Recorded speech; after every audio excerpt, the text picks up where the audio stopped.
జగన్మోహన్ రెడ్డి పాలనలో వైకాపా నాయకులు ఇసుక దోపిడీలో వేల కోట్ల రూపాయల అవినీతికి పాల్పడ్డారని, ఇతరులు ఎవ్వరిని టెండర్లలో పాల్గొనకుండా చేసి తమ బినామీ కంపెనీలకు మాత్రమే టెండర్లు దక్కేలా పక్కా ప్రణాళికతో ఒక వ్యూహాత్మకంగా అడుగులు వేశారు అంటూ వైకాపా నాయకుల మీద, జగన్మోహన్ రెడ్డి మీద, కొంతమంది మంత్రుల మీద అవినీతి ఆరోపణలు వస్తున్నటువంటి నేపథ్యంలో ఈ అంశం మీద మనం విశ్లేషణ చేసుకునేటువంటి ప్రయత్నం చేద్దాం. ప్రస్తుతం మనతో పాటు ఉన్నారు ప్రముఖ రాజకీయ విశ్లేషకులు, ప్రముఖ సీనియర్ జర్నలిస్ట్ దుర్గా వడ్లమణి గారు. వారితో మాట్లాడదాం. దుర్గా, నమస్తే అండి. నమస్తే. జగన్మోహన్ రెడ్డి పాలనలో మంత్రులు అలాగే వైకాపా నాయకులు కొంతమంది ఇసుక దోపిడీలో వేల కోట్ల రూపాయల అవినీతికి పాల్పడ్డారని, ఇతరులను ఎవ్వరిని టెండర్లకు రానియకుండా చేసి వారి బినామీ కంపెనీలకు మాత్రమే టెండర్లు దక్కేలా ఒక పక్కా ప్రణాళికతో వారు అడుగులు వేశారు అంటూ జగన్మోహన్ రెడ్డి మీద, అలాగే కొంతమంది మంత్రుల మీద, అలాగే వైకాపా నాయకుల మీద కూడా ఆరోపణలు గుప్పమంటూ ఉన్నాయి. దీని మీద మీ విశ్లేషణ ఏంటి? మీరు చెప్పినట్టుగా వాళ్ళు చెయ్యని దందాలు లేవండి. మైనింగ్ నుంచి మనం ఇసుక దందా ఇవన్నీ చెప్పుకున్నవే. మద్య మాఫియా కావచ్చు. ఇప్పుడు ఇసుక కూడా ఏం తక్కువ కాదు. ఇప్పుడు మనం లోతులకు వెళ్ళి చూసే కొద్దీ వాళ్ళు చేసిన అక్రమాలు ఏంటి అనేది బయటపడుతున్నాయి ఒక్కొక్కటిగా. వీళ్ళు అసలు ఎంత దారుణం అంటేనండి, అంటే వాళ్ళకి కావాల్సిన కంపెనీకి ఇచ్చుకోవటం కోసం ఇప్పుడు ఈ ధరావతు పెర్ఫార్మెన్స్ గ్యారంటీ అని ఉంటాయి వాళ్ళకి.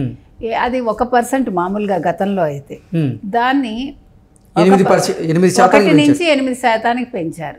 దీనివల్ల ఏమవుతుందంటే, ఇప్పుడు మీరు మామూలుగా 1500 కోట్లు దాని వాల్యూ అనుకుందాం అన్నప్పుడు ఇదివరకు అయితే 15 కోట్లు కడితే సరిపోయేది. ఇప్పుడు 120 కోట్లు కట్టాలి. 120 కోట్లు అంటే బ్యాంక్ గ్యారంటీ కిందకి అనమాట. ఇప్పుడు ఇది పెర్ఫార్మెన్స్ గ్యారంటీ అంటే బ్యాంక్ గ్యారంటీ. ఏ బ్యాంకులు వస్తాయండి ముందుకి? అంటే మిమ్మల్ని రాకుండా చేయటం కోసం ఈ నాటకాలంతా. ఇప్పుడు మీరు 120 కోట్లు కట్టేసి మీకు వెనక్కి వస్తుందో రాదో తెలియదుగా. ఇప్పుడు 10 మంది అందులో పాల్గొంటారండి బిడ్లో. ఆ బిడ్లో పాల్గొన్నప్పుడు ఒక కనీసం 6-7 కంపెనీలైనా ఉంటాయి కదా. ఒక్కొక్కళ్ళు 120 కోట్లు చెల్లించాలంటే మాటలా? ఇప్పుడు 1500 కోట్లు అక్కడ వస్తుందో రాదో తెలియదు. సో ఈ విషయంలో ఏమైందంటే, వీళ్ళకి కావాల్సిన వ్యక్తుల చేత బిడ్ వేయించేస్తారు. వేయించి ఇవన్నీ నాటకాలు. టెండర్ వేయడానికి ఇతరులు ఎవరిని కూడా రానివ్వకుండా కేవలం వీరి బినామీ కంపెనీలు ఏవైతే ఉంటాయో వాళ్ళతో మాత్రమే టెండర్లు వేసేలాగా పక్కా ప్రణాళికతో వీళ్ళు ఒక వ్యూహాన్ని రచిస్తారని, ఆ వ్యూహం ప్రకారంగానే వారు ఆ టెండర్ ప్రక్రియ పూర్తి చేస్తారు అంటూ వారి మీద కొన్ని ఆరోపణలు అయితే వస్తూ ఉన్నాయి. ఇది వాస్తవాలే ఉండొచ్చండి, ఆరోపణలు ఎందుకు? ఇప్పుడు జరిగితేనే కదా బయటకు వస్తుంది. కాబట్టి వీళ్ళు ఈ జేసీ అని ఒక కంపెనీ ఉంది వాళ్ళకి, అంటే జయప్రకాష్ వెంచర్స్ ఏదో ఉంది వాళ్ళకి. ఆ కంపెనీకే ఇస్తారనమాట, బినామీ కంపెనీ అది. సో ఆ కంపెనీకి ఇచ్చుకోవటం కోసం వీళ్ళని నాటకాలు ఆడతారు. ఆ తర్వాత రాజస్థాన్కి సంబంధించి ఏదో ఇచ్చారట. సో ఈ జేసీ కంపెనీ కాకుండా ఈ జేపీ కాకుండా తెలంగాణకు సంబంధించి ప్రతిమా అని ఒకటి ఉందిట, వాళ్ళకి 2 వెంచర్స్ ఇచ్చారట. అంటే ఇప్పుడు మనం ఈ తెలంగాణకి ఇచ్చారు అన్న దాని మీద కూడా మనం దృష్టి పెట్టాలి. ఎందుకంటే తెలంగాణ వాళ్ళు గొడవ పెడుతూ ఉంటారు కదా, ఆంధ్ర వాళ్ళకి ఇక్కడ ఇచ్చేస్తున్నారని. కాబట్టి పంచుకున్నారని మనం అర్థం చేసుకోవాలి. కేసీఆర్ కావచ్చు, జగన్మోహన్ రెడ్డి కావచ్చు, సరి సమానంగా. అంటే ఇక్కడ తెలంగాణలో ఆంధ్ర వాళ్ళకి ఇస్తే ఆంధ్రాలో తెలంగాణ వాళ్ళకి ఇచ్చారు వీళ్ళు. సో ఆంధ్రాలో తెలంగాణ వాళ్ళకి ఇచ్చారు వీళ్ళు. మనం అది అబ్జర్వ్ చేయాలన్నమాట. అంటే ఇక్కడ ఇద్దరు కూడా, అంటే ఇటు కేసీఆర్ గారు కావచ్చు, అటు జగన్మోహన్ రెడ్డి గారు కావచ్చు, రాష్ట్రాలకు సంబంధించి కాకుండా వాళ్ళ వ్యక్తిగత ప్రయోజనాలు అయితే డెఫినెట్గా చూసుకున్నారు. నెంబర్ 1. నెంబర్ 2, వాళ్ళు అసలు ఈ ఇసుక దందాలో, ఈ ఇసుక దోపిడీలో అంటే జగన్మోహన్ రెడ్డితో పాటుగా ఆయన క్యాబినెట్లో పనిచేసినటువంటి ఏ మంత్రులు ఉన్నారు? ఈ ఇసుక దందాలో ఎన్ని వేల కోట్ల అవినీతి జరిగింది అంటే ఏం చెప్తారు? అంటే ఇప్పుడు మీకు గవర్నమెంట్కి సంబంధించి గోపాలకృష్ణ ద్వివేది అండి, ఆయన గనుల శాఖ మంత్రి. కాబట్టి ఆయన ప్రభుత్వానికి అనుకూలంగానే పనిచేశారు. ఆయన మీద ఉన్న ఆరోపణ అదే. అలాగే అక్కడ సంచాలకులు వెంకటరామరెడ్డి, సో ఆయన ఒకరు. వీళ్ళు కాకుండా, అంటే వీళ్ళు తూర్పుగోదావరికి సంబంధించి కూడా వీళ్ళంతా నిర్ణయాలు తీసుకున్నారు. సో ఇలాగ మీరు చెప్పినట్టు ఎంపీ అనేసరికి మేబీ మిథున్ రెడ్డి కావచ్చు. ఇప్పుడు మనకి పెద్దిరెడ్డి, మిథున్ రెడ్డి వీళ్ళే కదా, వీళ్ళందరూ కూడా ఇందులో ఇన్వాల్వ్ అయి ఉన్నారు. గనులకు సంబంధించి ఎట్లా అయితే వాళ్ళు ఇన్వాల్వ్ అయి ఉన్నారో, జగన్మోహన్ రెడ్డి తరఫున వీళ్ళే ఇన్వాల్వ్ అయి ఉంటారు ఖచ్చితంగా. కాబట్టి ఇప్పుడు తవ్వే కొద్దీ మనకు విషయాలు బయటకు వస్తాయి.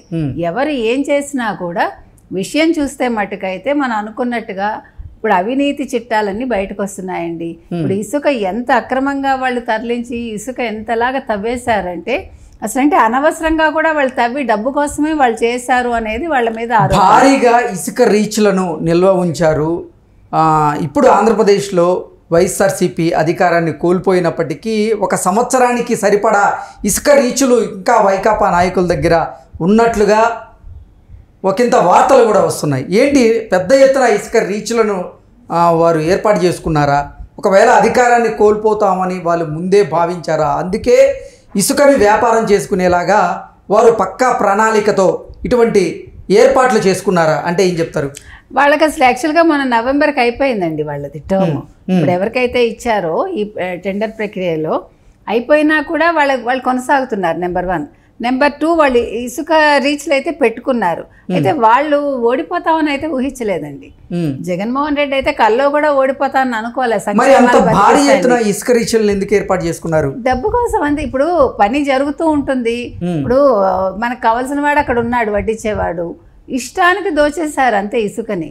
ఇప్పుడు మీరు చూసారు వాళ్ళ తవ్వకాలు కూడా, మనం అంటే విజువల్స్ చూడడమే మనం అయితే, మనకు అంతకు మించి మనకు తెలియదు, మన దగ్గరికి వెళ్ళి ఏం చూడలేదు అనుకోండి.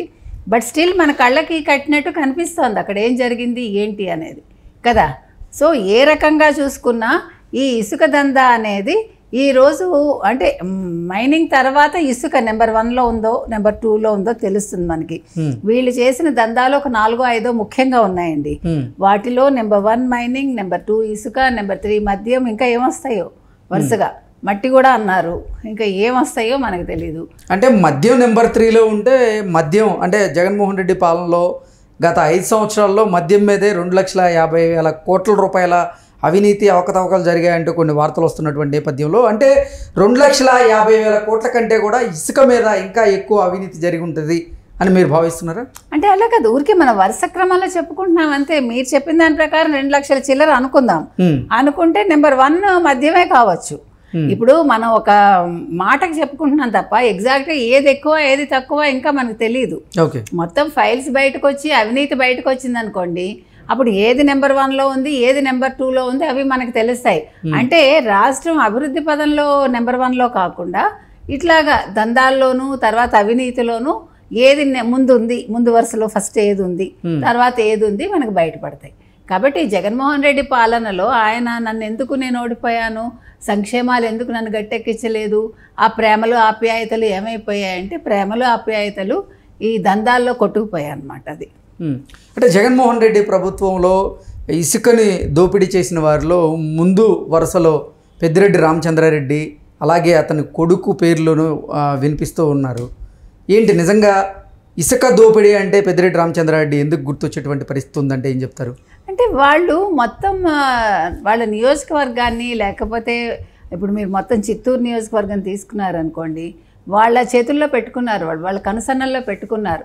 వాళ్ళని బెదిరించి అక్కడ ఉండే నాయకులు కావచ్చు, లేదు అంటే వ్యాపారస్తులు కావచ్చు, ఎవరినైనా కూడా వాళ్ళు మొత్తం అన్నీ వాళ్ళ చేతి కిందకి తెచ్చుకున్నారు వాళ్ళు. ఇప్పుడు ఇసుక కావచ్చు, మరి మైనింగ్ కూడా మనం ఎన్ని విన్నామండి. ఇప్పుడు మైనింగ్ కోసమే కదా గొడవలు అయ్యి పులివర్తి నాని అట్లా చేశారు వాళ్ళు. సో ఇవన్నీ కూడా చిన్న విషయాలు కాదు. పెద్దిరెడ్డి అంటే ఒక భయపడే స్థాయికి ప్రజలు తయారయ్యారు. అంటే అంతలాగా వాళ్ళు భయపెట్టి ఈ కబ్జాలు చేయటం కావచ్చు, లేదు మీరు చెప్పినట్టుగా ఈ ఇసుక దందా కావచ్చు, మైనింగ్ కావచ్చు, అంటే అవినీతికి అంటే ఏదైతే ఆలవాలంగా ఉందో, మనకి ఏదైతే డబ్బు తీసుకొస్తుందో వాటి మీద వాళ్ళ కన్ను పడిందండి. అందుకని ఈరోజు ఇవన్నీ కూడా జరిగాయి. ఇప్పుడు ఈ జరిగిన దాన్ని ఒక్కొక్కటి బయటకు తీస్తున్నారు. మనకి త్వరలో మొత్తం విషయాలు బయటకు వస్తాయి. ఓకే అండి, థ్యాంక్ యూ సో మచ్.